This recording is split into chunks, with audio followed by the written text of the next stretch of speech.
I have to change the chronology about what I was going to say, because I have these books to which I was going to refer in due course, but either I'm not strong enough to hold them in one hand, or this podium is too small to park them, and I think it's a matter of luck that I have not brought my 17 books that I published, because anyway, let me thank Dr. Sich, let me thank everyone at Intermarium, Kaczewski, trying to pronounce things properly, but it is an honor, it's a God-sent opportunity for me to be part of the launching of this fantastic new venture. It's an adventure that I think I have no words to praise the organizers. And on that note, also the organizers of this conference today. But let me just begin to say that I am, in a sense, a Latinist, and Intermarium, or Intermaria, as some purists would say, is a new word of art, but it's already accepted in international society as a new concept of an alliance of Central European elite people. And on that note, I checked with the Vatican Translation Service, and they certainly translate now Intermarium is translated into English as Intermarium, which is useful. And the other thing that I tried to find out, because now we speak Latin, saying that inter rete valdum lentum est. The internet is very slow. There are words for everything in the new Latin translations, or talk about the satelle artificialis, which are the satellites we rely on. And I tried to find if they had a translation in Latin of the word woke. Woke is a key word in England nowadays because it means to be trendy, modern, gender fluid.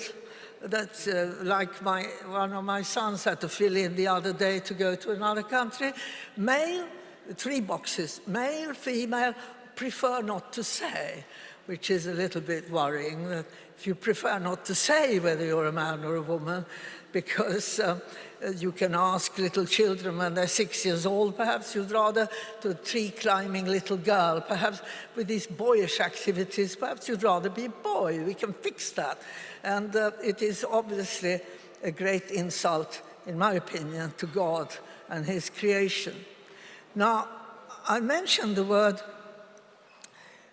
elite, and that's obviously something that gets people very, very upset, because we are supposed to be equal. I agree with that in the eyes of God when we die, which I hope not going to be only media. Why on earth can we not accept that people are different? Thank God we are different. We have different talents, we have different, and the key area is obviously to refer to sport.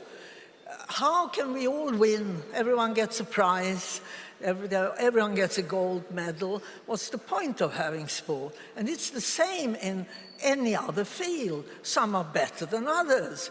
And, you know, it is ridiculous to claim that equality means that we are all the same in that sense. Now, I remember when I was here during the Red Days, many, many years ago, and I have these 5 children that I always try to take with me on conferences. And I was staying with, it was a conference of the International Law Association held in 1988 in Warsaw. So it's just before the fall of communism. And I was asked, they said, we would like to introduce you to Mr. Jaroselski, and I said, you can give that honor to someone else, perhaps, and they insisted and said, you must meet him, he's got so much power.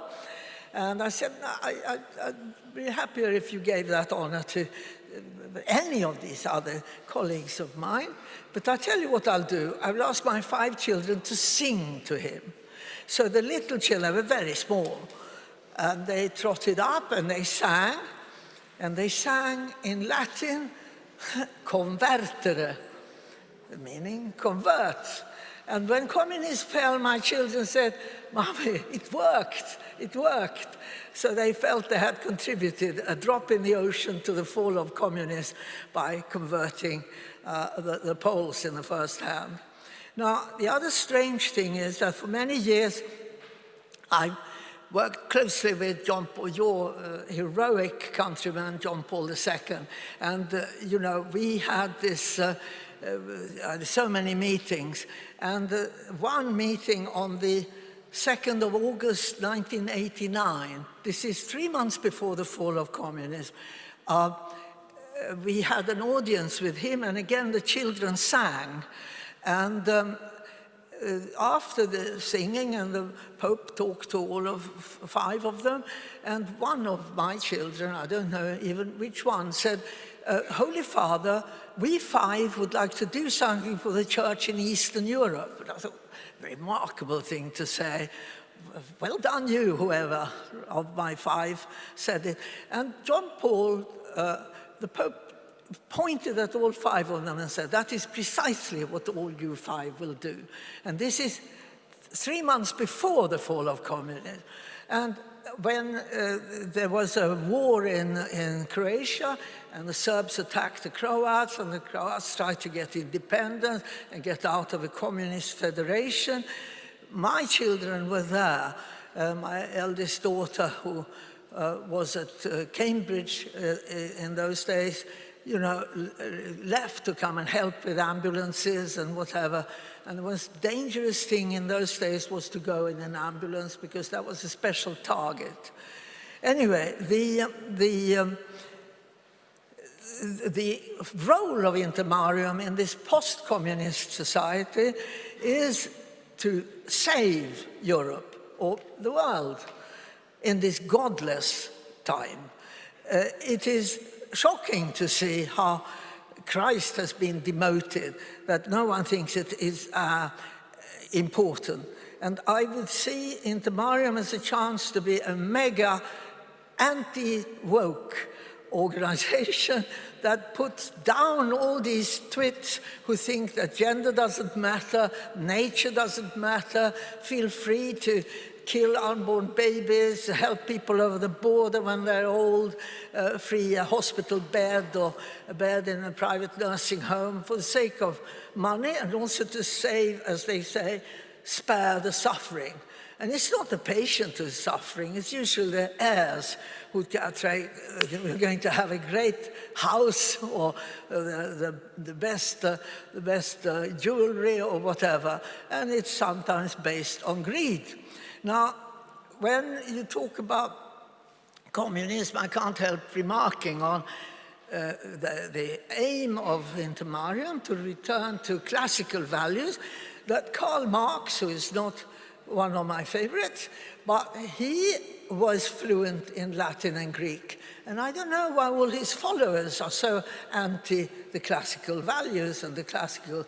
He distorted most things, but he certainly knew Latin and Greek. And you know, if you come back to the values we have in ancient civilization, you realize that on the way from the Latin, from the Roman and the Greek world, you come to a stage when you have a sort of horizontal society. There is a king, and there is a shoemaker, and there's a baker, and whatever. And the shoemaker needs the king, and he also needs the baker, and vice versa. And then Karl Marx comes and said, no, it's vertical. You are oppressed. You've got to rebel and revolutionize this, and you cannot allow yourself to be oppressed. And then everyone is sort of feeding on this ideology of envy, jealousy, and greed, that you want to take down the king, and anyone who's got white hands for that matter, and anyone who is educated, and especially the aristos, and also a campaign to sort of do the greatest injustices to bring back what they think or claim is is equality.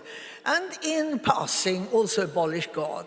Like the French Revolution, I don't know why for any social change you would necessarily have to abolish God. I mean, you could have little adjustments about social fairness and whatever, and I don't understand why it's always accompanied by abolishing the Christian religion. Now, it could be that it's also evil, dark forces behind these efforts, because it does seem to lead to massive cruelty. And on top, you will always have, both in the French Revolution, which, after all, didn't last that long, but the Russian Revolution, which still leaves traces in what people say they're not communists, but they think like communists, because having been indoctrinated for 70 years or 45 years, many people have been under the spell, like by hypnosis, obeying commands and rules which are totally preposterous. In my view, that the most important thing in this post-modernist, post-communist world is the value of the nation state. Now, without the nation, and this is what John Paul II said so many times, he said, unless we have the nation state and everyone is proud of their roots, of their heritage, of their culture, we can never have peace.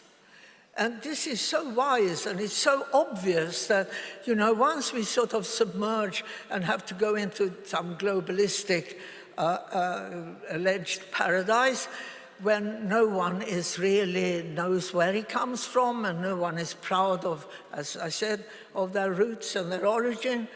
And John Paul II asked me to write a book about the law of war, and this is in 1984 onwards, and this came out in 1988, the year before the war of Croatia, a country with which my family has considerable links.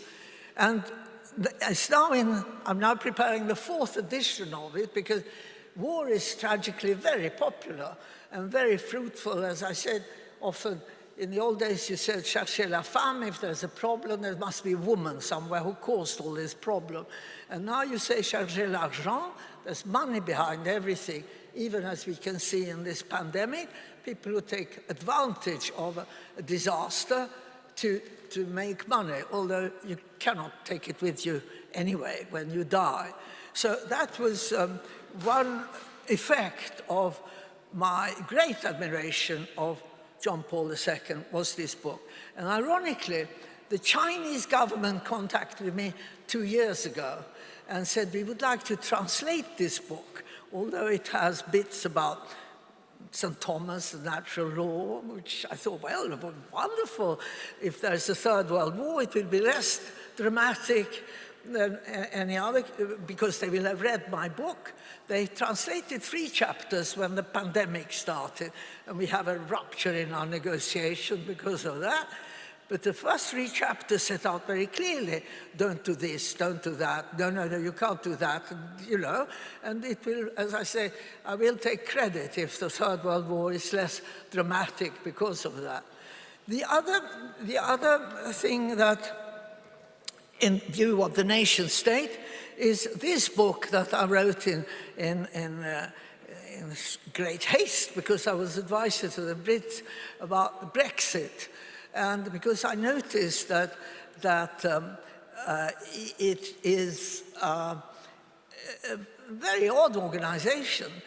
People criticize the Croats, saying that they left one oppressive federation, communist federation, and then they joined another oppressive organization or federation, as it hopes to be one day. And I can't help thinking that you could probably allow this cooperation if it stayed on a cultural level, but once you have unelected, sometimes unqualified, and certainly bureaucrats who have no responsibility, no accountability, then I think you are in dangerous times. And then, of course, what I hope that Intermarium is going to do is to be pro-elite and get the best. As I say, in sport, it's obvious that elite is a good thing. It means you are the best of the best. And how come anyone can have anything against that? I was approached by, I'm an Oxford alumni, and they asked me, can you advise us how we get rid of this elite tag? And I said, why do you want to get rid of the Oxford as an elite university? Everyone knows it's one of the best in the world. And, well, I mean, you know, we got to be equal. We got to tone down the elitist tag. And I thought, well, do you think Harvard does that? They just think because we are elitist, it costs a bit more to go to Harvard than anywhere else. So why would anyone, and they have more prestige, precisely because it's difficult to get in. What's the point if you just walk in and walk out with your diploma and you don't really have to stand much competition, because we mustn't be elite, we must let everyone in. And so on that thing, I think that coming from what I'm saying about Intermarium, I hope is going to be pro-elite, pro the nation state. And what is the composition of the nation state? It's the other essential unit, it's the family. Because without the family, we can't have a nation state, and without the nation state, we can't have peace. So, you know, it all seems to be terribly simple. Like all good things in life, it's a matter of common sense. And that, I think, many have lost these last few years. That, you know, common sense is, will explain politics, medicine, law, human behavior. And if you lose common sense, you will really have an awful lot of problem on your plate. And the other hope I have, I know that Intermarium is going to be pro-nation state, pro the family, also pro-freedom, or wolność, one of my few Polish words, that without freedom of speech, life becomes impossible. Well, academic life certainly becomes impossible. And why should we not be able to say what we want? There is a new crime in England called hate speech. And that is if you dare to insult someone by saying anything about their religion or their looks or where they come from, and then you promote hatred, and that is very, very serious. And the British government have just issued a proposal for a law that will reverse that a bit, because for many, many years, the universities, like Oxford and Cambridge, has to have disinvited people because they don't say conservative, they say ultra-right. And you hear about ultra-right all the time, you never hear really about ultra-left. But, you know, people also like to rename themselves, so they don't always call themselves red-hot communists, they call themselves social democrats, like in Sweden, where they certainly have very left-wing policies. And I forgot to take my Tempus Fugit. So what do we do about other hopes I have for Intermarium? Freedom of speech, freedom of will, that we must be less governed by what you call in English the nanny state, that will tell us everything we have to do, that we don't have to take any decisions. The individual doesn't have just follow orders. And that means that gradually, if you don't take decisions, you lose the capacity to take decisions. It is, you know, if you suppress your anger, you will lose the capacity to be angry, which may be a good thing. But when it comes to reducing your will to be decisive and know where you're going, it's a bit like diplomats who have to be very, by definition, diplomatic. They cannot criticize the Russians, they cannot criticize the Americans, and then they want to write their memoirs, and they realize they've got nothing to say because they suppress their emotions all their career, and there's nothing left but some gray mist of their past lives. So the freedom of will is, to me, also very, very important. What I have noticed in this last year that we lost with the pandemic, being in lockdown here and there, it's very fashionable. No one hardly knew what lockdown meant before this more or less disaster happened. But I also noticed some consequences on the legal side of the pandemic, which might be relevant for further study, and that's a shift from the democratic parliaments. That's all of a sudden, it's the executive that takes all the decision in virtually every country.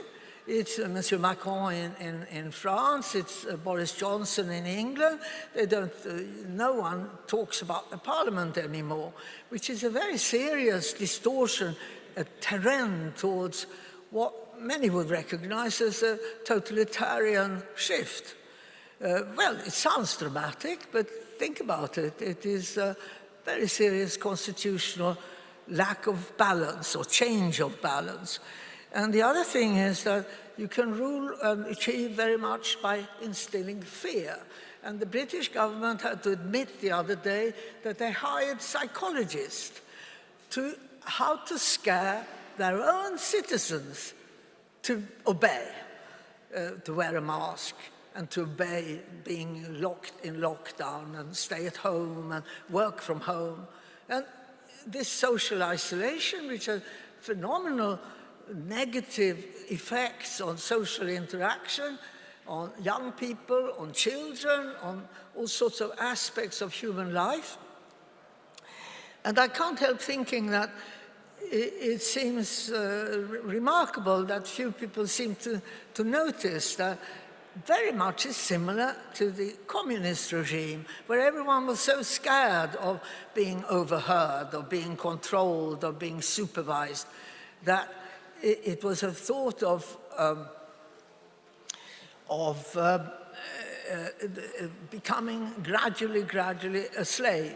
And also psychologically, what they've done is they say a mask is optional, we recommend it, and all of a sudden it's compulsory. Vaccination is supposed to be a possibility, and now it's virtually compulsory. And, you know, I can see, and if we are on, as international lawyers or whatever field we work in, you'd realize that if you do things slowly, you will not notice the dramatic shifts and changes at the end. It is,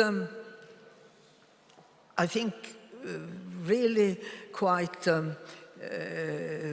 remarkable how one can be hypnotized into having one's life changed for the worse, I think, because, you know, they take away all the pleasures like going to the opera, go to, in our case, the academics, to libraries. They close all libraries, they close the churches, they close some, and you can't go to Wimbledon, you can't go to Ascot, and all these superficial pleasures too. Now, what I think is, what I presented in this book, which is the work of my life, was that as a student, I listened to one professor after the other, both at Oxford or Stockholm or Paris or Rome, and I thought, you can't say when you're a student, sir, you're talking rubbish. You know, it's not true what you say, because it will not be conducive to promotion for a student to say the professor is wrong. So you have to keep your peace and wait till you're in a position of some academic power, and then gradually set out what you think is right. And this was the fruit of my work. It's the fruit of my academic work of my life. I mean, as I mentioned, I've published 17 books, but that is the most important one. And I try to say, I believe I agree with Aristotle, St. Augustine, St. Thomas Aquinas, and then I say to my colleagues, sorry, you wasted your life because you're wrong, you're wrong, you're wrong, and then me voila, I have this new theory, how rules are produced in international society. And it comes very close to the natural law of St. Thomas Aquinas or any other natural law philosopher. I don't call it natural law because it's such an overloaded word. And in Stockholm, they accused me of religious fanaticism if I used the word natural law, because they dislike Christ. And I think in the end, the bottom line is probably they dislike themselves, you know, because if you can't allow people to say and develop a theory like that. Anyway, I call it intrinsic rules and intrinsic law, which means roughly what is necessary for a society to survive. And I think I gave a lecture at the Institute Государства и Права when they were still communist in Moscow, and they all applauded and said, you know, I said these intrinsic rules are those that without which no society can survive. And they said, oh, Lenin would have liked that. And I thought, it's actually St. Thomas Aquinas, but I don't want to dilute the effect of that I seem to have to convert them to St. Thomas Aquinas ideas in that sense. There seem to be some administrative things going on there, but I suppose it doesn't affect me. But when we have this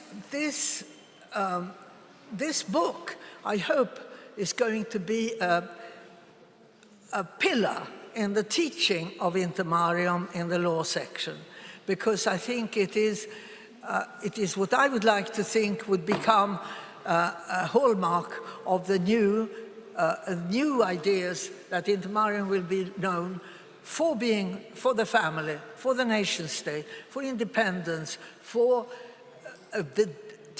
university is there to make the student criticize, question, and analyze, and have an inquisitive mind that he questions things that he hears and to check if it makes sense.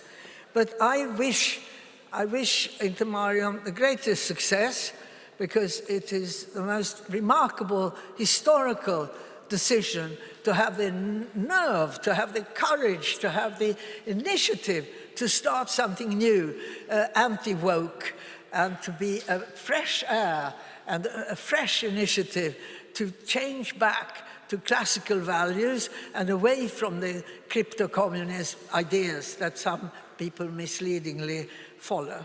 Thank you.